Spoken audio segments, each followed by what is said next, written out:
नमस्कार दोस्तों, योग आयुर्वेद में आपका पुनः स्वागत करते हैं एक नई वनस्पतीय जानकारी के साथ।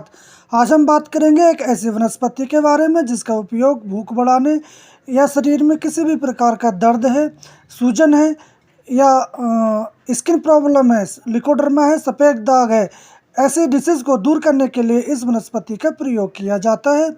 और जो आप वनस्पति देख रहे हैं इसको हम चित्रक, अग्निवर्धक, अग्निशिखा, सप्तिया, दुर्बिया, चीतावर, चित्रक आदि नामों से जानते हैं।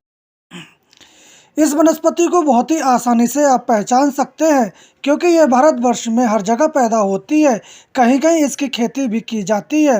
इसके पौधा बहुवर्षीय होता है और हमेशा हरे रहने वाला होता है। इसके पौधे 3 से 6 फुट की ऊंचाई तक के होते हैं। इस पौधे का तना बहुत ही कम होता है।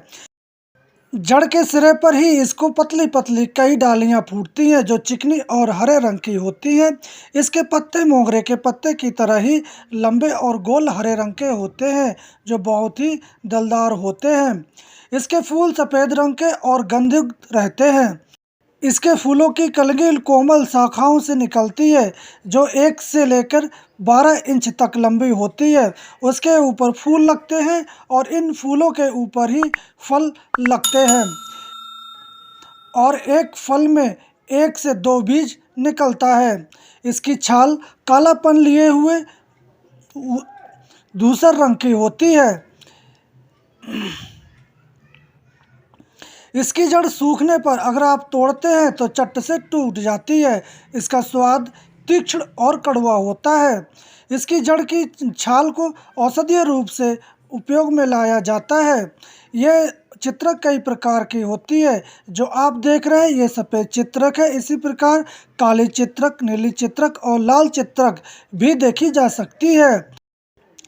आयुर्वेदिक मतानुसार ये चित्रक दीपन, पाचन, पचने में चरपरी, अग्निवर्धक, कड़वी, गरम, रसायन, अग्नि को बढ़ाने वाली, सूजन को कम करने वाली, बवासीर, कुष्ठ, कोढ़, कंडुआ, लीवर, संग्रहणी, क्षय, उदर रोगों को ये नष्ट करती है। सबसे ज़्यादा इस चित्रक का उपयोग लिकोडर्मा या सफ़ेद दाग या स्किन प्रॉब्लम में इसका प्रयोग किया जाता है। तो इसके पत्तों का भी प्रयोग किया जाता है। तो आप इसके पत्तों का रस निकाल लें। इसमें तिल का तेल, नीम का तेल, तुबरक का तेल, बावची, करंज के बीज, इन सभी को आप 100-100 ग्राम की मात्रा में लेकर आप मिक्स कर लें और इसका तेल सिद्ध कर लें। इस तेल को आप सफ़ेद दाग या कुष्ठ पर लगाते हैं तो वहाँ छाला पड़ जाता है और छाला फूटने के बाद वहाँ की स्किन ठीक हो जाती है। तो आप इस प्रकार इस चित्रक का प्रयोग कर सकते हैं। बवासीर में भी आप इस चित्रक की ताज़ी जड़ को मट्ठा या दही के साथ सेवन करते हैं तो आपके मस्से भी सूख जाते हैं और बवासीर में बहुत ही आराम हो जाता है।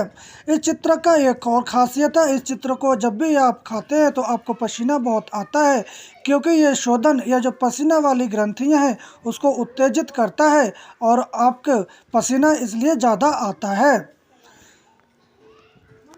इस चित्रक को उखाड़ते समय आप ध्यान रखें कभी जीभ से ना चाखें। ये मेरा पर्सनल अनुभव है कि आप अगर इसकी जीभ से चाख लेते हैं अगर ताज़ी जड़ को तो आपकी जीभ तुरंत जल जाती है और काली हो जाती है, आपका स्वाद चला जाता है। तो आप इस ताज़ी चित्रक की जड़ को कभी भी जीभ से ना चाखें, नहीं तो आपको छाला भी पड़ सकता है। अगर इस चित्रक की ताज़ी जड़ को आप अपने शरीर पर कहीं भी बांध देते हैं, एक टुकड़ा 1 इंच का काट कर, तो आप देखेंगे कि वहाँ जो है काला निशान पड़ जाता है, वो स्किन वहाँ की जल जाती है। तो ये बहुत ही तेज़ या उष्ण तीक्ष्ण औषधि होती है। तो इसका उपयोग कम मात्रा में ही करना चाहिए या किसी वैद्य अनुसार इसका सेवन करना चाहिए। स्प्लीन विकारों में आप इस चित्रक को एलोवेरा के गूदा के ऊपर आप चूर्ण कर कर अगर बुरक देते हैं और उसको आप खा लेते हैं तो आपके तिल्ली विकार भी मिट जाते हैं। आपको लिकोड्रमा है या श्वेत कुष्ठ है या अन्य कोई स्किन प्रॉब्लम है जिसमें सफ़ेद दाग हो जाते हैं, और ऐसे में आप इस चित्रक की छाल को ले लें या गंगा जल, गौमूत्र या दूध के साथ आप पीसकर वहाँ लेप कर दें, और इसका लेप आप लगातार कुछ दिन करें जब तक कि छाला ना उड़ जाए। जब छाला वहाँ उड़ जाए तब आप इस छाले को फोड़ दें, और जैसे ही उस छाले की जख्म ठीक होती है तो आपका लिकोड्रमा सफ़ेद दाग या कुष्ठ आपका ठीक हो जाता है। ऐसे ही गठिया में भी आप इसकी चित्रक की छाल का जो लेप जोड़ों पर बांध सकते हैं, उसमें भी काफ़ी आराम होता है, मगर आपका जो लेप है 10 से 15 मिनट ही बांधना चाहिए। संग्रहणी रोग में आप इसका क्वाथ और लुगदी को सिद्ध करके आप इसका घी बना लें और उस घी का सेवन करते हैं तो आपके संग्रहणी जैसे रोग भी मिट जाते हैं। इस चित्रक की चित्रकारी भी बनाई जाती है जो आयुर्वेदिक मेडिकल पर आपको मिल जाएगी। ये जो क्लासिकल में सारी जो कंपनियां हैं वो इसका निर्माण करती हैं, तो आप इसको आसानी से खरीद कर प्रयोग में ला सकते हैं। बवासीर में आप इसकी जड़ को दूध या मट्ठे के साथ आप सेवन करते हैं तो आपके बवासीर में बहुत लाभ होता है।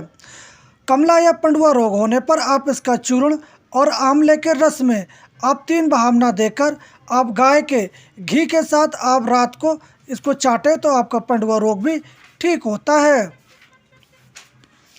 नाक से खून बहना नक्सीर कहलाता है, तो ऐसे में आप इसके चूर्ण को शहद के साथ चाटने से नक्सीर से बंद होती है। अगर आपको भूख नहीं लगती है, खाना आपका पचता नहीं है, तो आप ऐसे में इस चित्रकादि बटी या इस चित्रक की जड़ का उपयोग 1 ग्राम की मात्रा में आप सेवन करते हैं तो आपको भूख खुल के लगने लगती है। आम बात या गठिया या अर्थराइटिस होने पर आप इसके चित्रकादि बटी 2-2 गोली सुबह शाम सेवन करते हैं तो आपके शरीर से आम को ये पकाकर बाहर निकाल देती है और आपको गठिया और अर्थराइटिस जैसे रोगों में बहुत राहत दिलाती है। तो इस चित्रकारी का सबसे ज़्यादा इसकी जड़ की छाल का प्रयोग किया जाता है। अगर इसकी जड़ की छाल अगर पुरानी हो जाती है तो ये थोड़े से इसमें औषधीय गुण कम हो जाते हैं। तो इस चित्रकारी का सेवन आप इस प्रकार कर सकते हैं, और इसमें थोड़ी सी आपको सावधानी रखनी होती है। जो छोटे बच्चे हैं या जो गर्भवती माताएं हैं वो इस औषधि का सेवन ना करें, क्योंकि इसकी तासीर गर्म होती है और उसको गर्भपात होने की आशंका हो सकती है। और इसकी अगर जड़ को अगर तोड़कर आप गर्भाशय के मुंह पर अगर रख देते हैं तो उसके जो गर्भाशय है या जो बच्चा अंदर गर्भाशय को पकड़ लेता है वो भी तुरंत छोड़ देता है और डिलीवरी बहुत तेज़ी से या तीव्रता के साथ हो जाती है।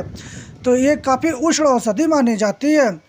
ये आपके ज़्यादा सेवन करने से आपके फेफड़े या लीवर पर भी थोड़ा नुकसान पहुंचा सकती है। तो आप इसकी जो सेवन विधि है 1 ग्राम से लेकर 2 ग्राम की मात्रा में शहद या दूध के साथ इसका सेवन कुछ समय के लिए कर सकते हैं। चित्रक या चीता के बारे में आप क्या जानते हैं, इसके बारे में आप हमें कमेंट बॉक्स में जाके बता सकते हैं, और इसके अधिक जानकारी के लिए आप हमारे चैनल को सब्सक्राइब करें, साथ में बेल आइकन को ऑल पर क्लिक करें, और हम कल फिर मिलेंगे एक नई औषधीय जानकारी के साथ। तब तक